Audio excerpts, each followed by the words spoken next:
Oh boy, do I hate this movie. I'm so angry that it's going to be difficult for me to stay reasonable in this review. But the complete and utter bumbling ignorance of XX might conclude to be the worst horror film I've ever seen. Chances are you haven't heard of this movie, and neither had I, until I stumbled across it when I was casually browsing Netflix at 1 in the morning. I was in the mood for some horror, and had a quick look on IMDb when I noticed the alluring clickbait poster. The user score was very low, but I noticed the Metascore of 64, and came to the conclusion that it can't be that bad.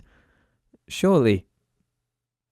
So XX is a horror anthology movie. If you don't know what an anthology movie is, it's a collection of short films that usually tend to have some kind of link to one another in terms of genre, tone, premise, etc, etc. The 4 short films in XX have no link other than the fact that they're horror stories. Well, one other thing. XX isn't just called XX because 2 X's next to each other look scary. What it actually represents is the chromosome that makes you a lady. XX. The front cover depicts a lipstick kiss with a scary skull on it. The tagline is 4 deadly tales by 4 killer women.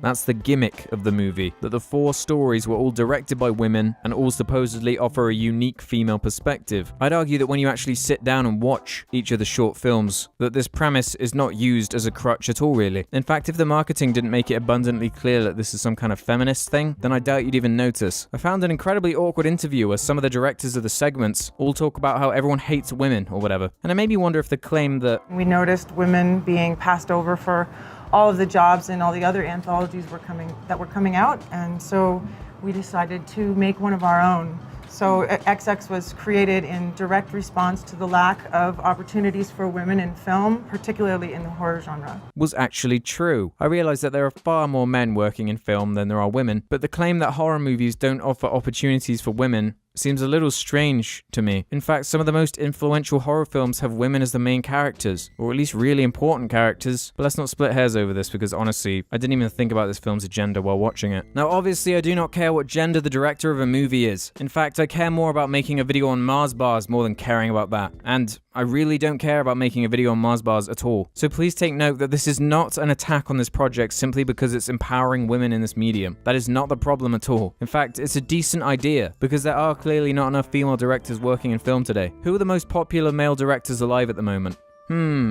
I suppose there's Christopher Nolan, Quentin Tarantino, David Fincher, Martin Scorsese, Steven Spielberg, Michael Bay, Zack Snyder, Woody Allen, Tim Burton, David Lynch, Clint Eastwood, Ridley Scott, Edgar Wright, Peter Jackson, Paul Thomas Anderson, the good one, Paul W.S. Anderson, the bad one, Wes Anderson. Just a whole lot of Andersons. Now let's flip that over and try and tell me how many popular female directors you can think of from the top of your head. Okay, go. Well, there's James Cameron's ex-wife. Everyone knows her. Everyone likes her movies. I think a lady directed that film Raw. That was pretty good. Who else is there? Now come on, Kite Man. That's cheating. But the point is, when you search film directors into Google, you have to scroll past 20 dudes to get to the first woman. And out of the 51 odd directors featured at the top here, there are only 5 women, unless I counted wrong, which is quite likely. Let me stress, I do not have an agenda here. I'm simply stating the fact that there are not very many female directors compared to the amount of male directors. The reason I'm highlighting this is because I cannot stress enough that I'm not criticizing the gender of the directors. I do not give a single fuck. I actually think this is kind of a good idea, but what I am doing is just criticizing 4 terrible, embarrassing piece of shit short films that were clumsily strung together into a bad horror anthology that I equally would have hated if the same short films were made by men. That is all. I have no choice but to acknowledge this because of the way the film is being sold, and I'd rather not be attacked by Tumblr. Fuck off, Tumblr. Now, before we properly dive into these films, let me just warn you that if you're very, very easily scared, this might not be the video for you. I personally don't think anything about these films is very frightening, besides their awfulness, of course, but consider yourself warned. So let's start with the first thing you'll be greeted with when you start up XX. A bunch of pointless stop-motion spooky visuals. I normally dislike the word pretentious, but this comes across to me as nothing but pretentious amateur student film drivel. Its only purpose is to offer vague, airy, expected visual noise, using the pretense of horror to get away with its lack of depth, and it also happens to act as the interlude between the 4 short films. I'm willing to accept that perhaps I just didn't get it, and that I should just take it for being cool and epic looking and spooky, but these sections to me were completely meaningless visuals that seem like they belong in a creepypasta video before they do a movie that's supposed to convey a coherent atmosphere, mood, characters, and story, or at the very least, you know, scare me. My reaction after every one of them finished was to say, what? What was the point of that? The horror anthology movie VHS, while not being particularly good in my eyes, but not without its moments, at least attempted to provide some kind of context as to why these admittedly unrelated stories were presented in the same movie, by having some people stumble across some old videotapes in a creepy house, and watching them along with the audience, as the narrative device to attempt to give it some kind of structure, not a bunch of pointless visuals that have no link or through line to the rest of the movie. The Box. So the first actual short film is called The Box. It's an interesting idea that's let down by the lack of development on all fronts. Flat direction and camera work, atrocious acting. Okay.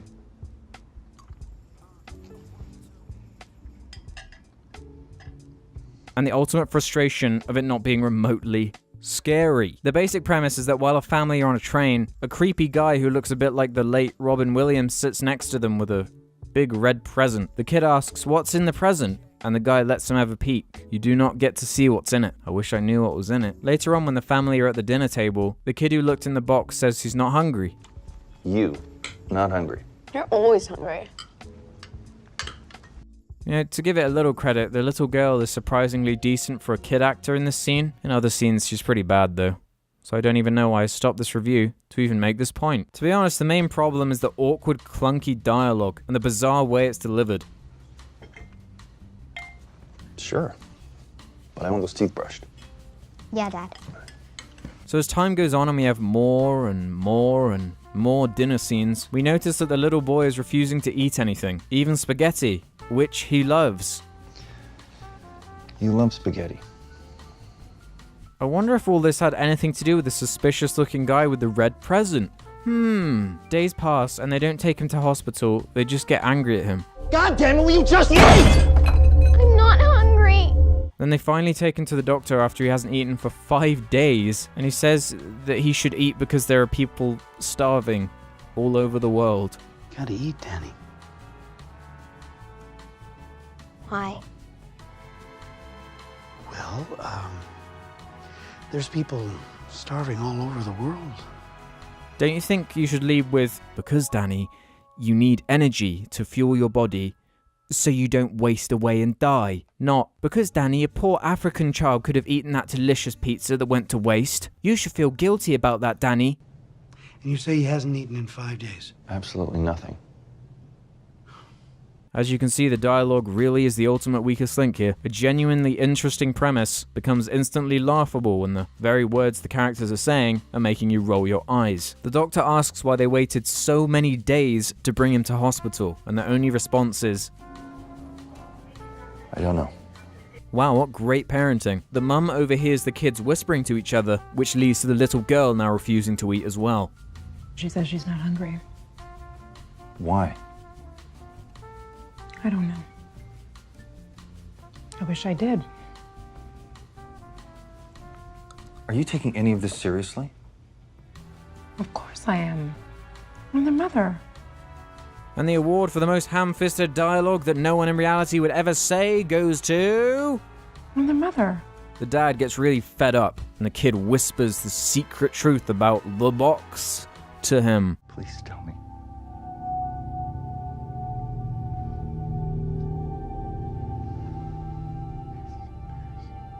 The first actual interesting event happens when you think they end up serving the mother for dinner, but no, it's just a dream. I've spoken before about how I'm really sick of this trope, and it's no different here, except instead of having the inevitable scene where she wakes up from a nightmare, it just cuts to being Christmas, and her leg looks fine, so I guess it didn't happen, and it's just jarring and confusing. Why did they edit it that way? Did they just not record her waking up? Sad part is this would have been a better ending than what we get in a second. Somehow the kids are still alive, but they're really skinny, and I guess that's shocking and scary. The kid hands his mum a present that reminds her of that stranger on the train that one time, and she asks if Was he playing some kind of a joke?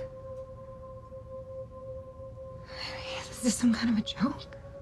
Yes. Conveniently, the entire family end up in hospital at the exact same time, even though their conditions all started at different times. But let's not get hung up on that. They all die and the mother is left desperately trying to find creepy, lazy-eye Robin Williams. But before anything else happens, it cuts to black and it's over. Like, that's the end of that one.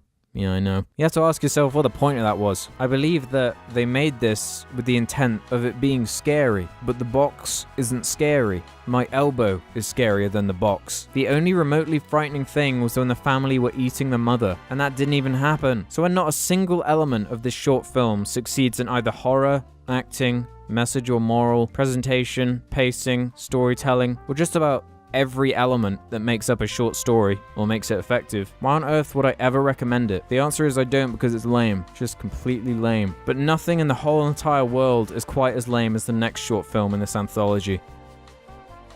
The birthday party. The birthday party might be the worst thing I've ever seen in my whole life. Ever. It's definitely the worst horror anything I've ever seen. And I've seen Leprechaun in the Hood. So you know it's bad. The stupidity is so baffling that I don't think you're actually going to believe me when I try to explain what happens in this one. And it took 2 people to write this. Wow! If you're at all interested in movies, you've probably seen that video by Now You See It called Opening Shots Tell Us Everything. With that in mind, explain to me what the opening shot of The Birthday Party means.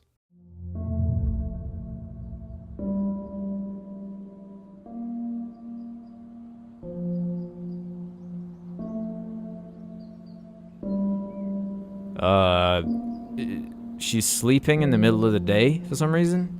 The blue nightgown foreshadows the dark story that's about to happen. Maybe the cameraman just liked the look of her butt.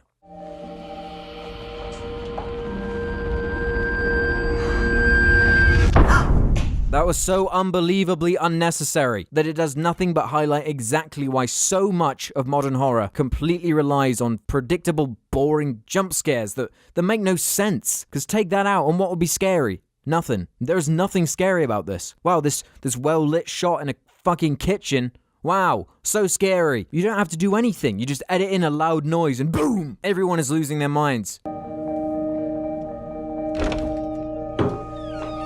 I don't really know who anyone is because nothing makes any sense, but the main character goes to see who I think is her partner, but he's died from something. David! It's unfortunate. He has a glass in his hand, so I guess he drank too much and died. Her daughter, who is black, and now it's never explained, shows up and she understandably tries to hide the corpse as to not traumatize her. It's my birthday. I know! Then for some reason the little girl pisses herself, not because she saw her dad die or anything, but I guess because kids piss themselves sometimes. I don't know. They leave the room and the woman continues as if nothing has happened. Why don't you call an ambulance? Why are you not doing anything? There is literally a dead body in the other room. Why are you acting like this?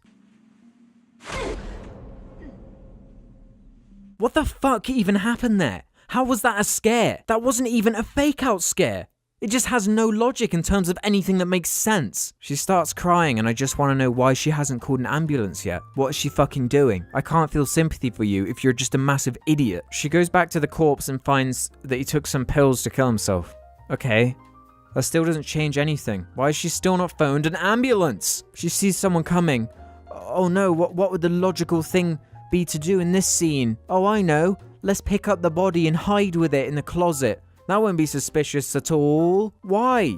Why would you do that? For what purpose would somebody do that? Why is she making this very simple situation so needlessly complicated? This is so contrived and utterly moronic. I simply cannot conjure the words necessary to explain what is wrong with this. This is the worst thing I've ever seen. I fucking hate this so much you don't even understand. Why do they constantly shove in noises that are mixed so loud that you have no choice but to jump? You just can't do this. This is against the rules. Even the worst bottom of the barrel horror movies don't try to pull this kind of shit. At least have a cat there or something to jump at. The woman continues to drag the body around. This entire premise works better as a comedy than it does as a short horror film. At least then you have the excuse that nothing needs to make sense as long as it's consistently funny. In fact, if you took out that overbearing horror score and replaced it with some goofy comedic track, it would actually work a lot better.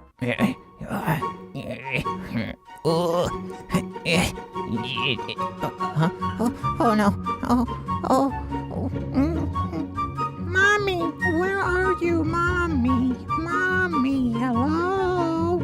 Oh, that was a close one. Just a side note, in that really awkward interview I mentioned earlier, the director of this segment says that she doesn't really like horror movies, so she just made it a comedy. I think it teeters the line of actually, in fact, a black comedy, because horror movies scare me too much to watch. It's so confusing. It just makes no sense at all. Why is it in this horror anthology then? Why would you go from having one horror one, then a comedy horror one that isn't funny and isn't horrific, to then having two more horror ones? It's just horribly confusing. The tonal shift just makes no sense. The party entertainment shows up and the woman offers the guy some money for the suit and then starts to put the dead body in it. Because that's really funny and scary or whatever you're going for. I really don't know what you're going for with this. I'm sorry. Again, this is more of an unintentional comedy than it is a horror movie. Cut to the birthday party scene, and for some reason the woman thought it would be just a brilliant idea to put the dead body in the bear costume in front of everyone at the other end of the dinner table. This isn't scary, it's just frustratingly stupid. Someone knocks into the corpse so it falls over into the cake. Then they slide the head off, everyone starts screaming, and it ends.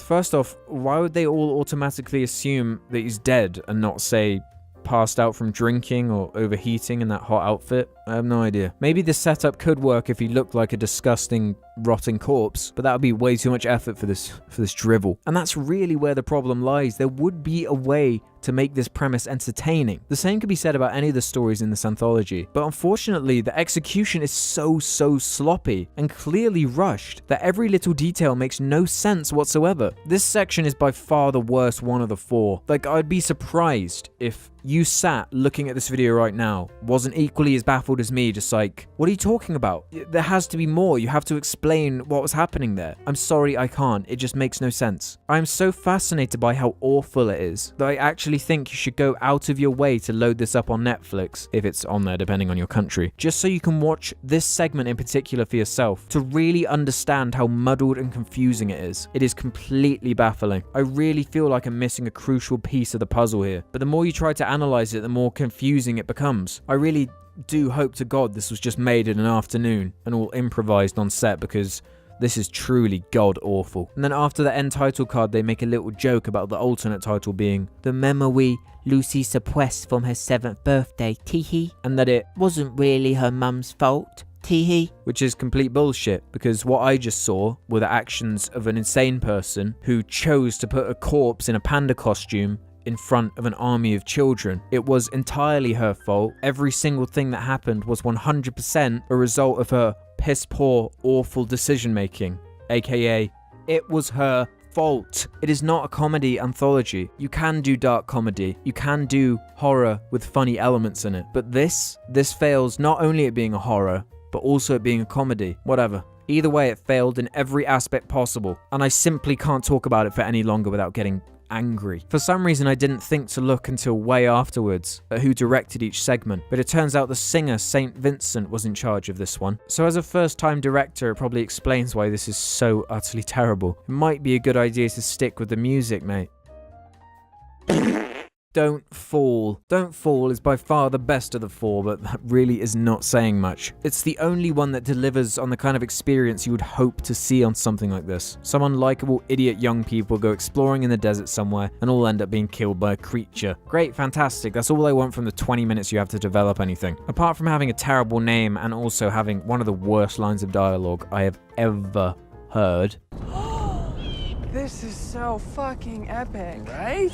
It stands out just because it's the only one of the four that has something I can point to and say, yeah, I'm glad my eyes looked at that. That was vaguely enjoyable for a couple of seconds before I immediately forgot about it. I know this probably sounds like I'm grasping at straws and it's a total backhanded compliment, and that's because I am totally grasping at straws, and it really is just a a huge backhanded compliment. The plot is so simple I can probably describe it to you in a couple of seconds. 4 35-year-olds pretending to be 20-year-olds find creepy cave drawings in the desert. One of them gets an infection from some unexplained demon thing. It really doesn't matter. She becomes a scary creature with some surprisingly decent practical effects compared to what I was expecting, and it kills everyone except for the other girl who didn't listen to the title. But then the creature does just kill her, so that was that. I don't even have much else to say about this one because it very much just is what it says on the tin. If all 4 of the short films were as mindlessly enjoyable as this one, I certainly would not have been motivated enough to ever open my mouth long enough to talk about them. But here we are.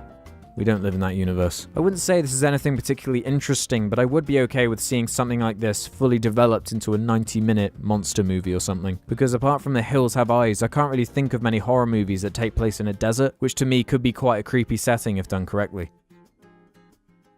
Her only living son. Last and almost least is Her Only Living Son, which, surprise surprise, is utterly boring nonsense. Continuing on with the amateur nature of these films, the very opening shot has 2 pairs of eyes with very obvious ring lights being reflected back in them. Like, come on. And this general level of technical incompetence continues throughout, including the clumsy script and wooden acting. There are a lot of boring, awkward scenes of people either sitting or standing around talking to each other. And by the end, you're just kind of wondering, what on earth was the point of any of that? I'm not even going to bother talking about the plot at all because it's simply kind of a retelling of Rosemary's Baby, but this is a universe where Rosemary's Baby grew up to be an angsty teenager. You know what I want for my birthday, Mom?